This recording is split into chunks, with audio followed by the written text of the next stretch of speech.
What are these judgments that you're talking about? Can you tell us more about the judgment? So one of the judgment which I've also put in your work permit application in the letter of explanation was Serembotos versus Canada 2022 in the Federal Code 1130.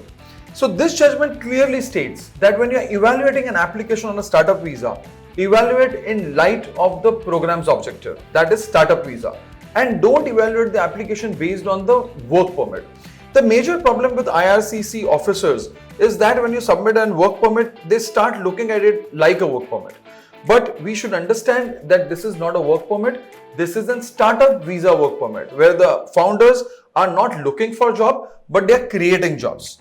And under this IRCC policy, you are allowed to apply for a work permit, which is an open work permit as per the public policy, or it can be a closed work permit under the section A77.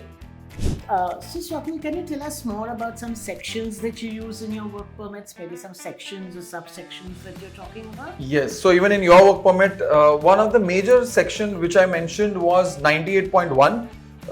So this is an IRPR section which has been used for startup business class.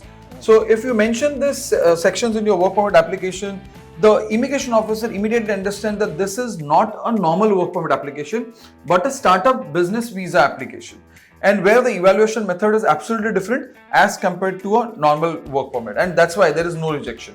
Also, there is another section which says 98.3, not the red FM, but IRPR 98.3.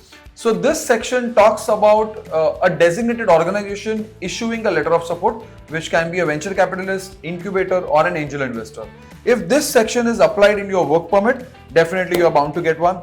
IMM A77, which I already mentioned. So this is again a section under which you apply a particular work permit. You can apply for an open work permit or a closed work permit. If you are applying for a closed work permit, you take an LMI exemption number.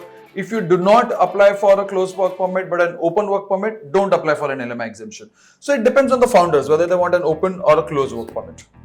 Also, there is one more section which is IRPR 205A, which means that your company is adding some economic benefit, cultural benefit, social benefit to the Canadian economy.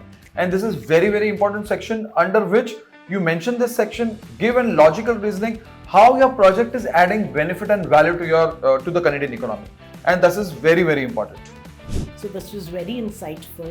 Thank you, Dr. Swapnil Kale, and thank you, Migrant Master. And may you receive more successes in your work permits and PRs. And thank you very, very much for this insightful observation that you gave us. Maybe we should, do more of this so that many people, get this kind of information, which usually they don't. Definitely. Thank you so much. Thanks, Jasmine, for being here. And also to all the viewers, we would like to understand that if you have a rejection, get in touch with us, send your rejection letters, your ODN notes, and we will go through it. We'll recommend you how to apply your work permits and get an approval for your project. But yes, again a note, your project should be genuine.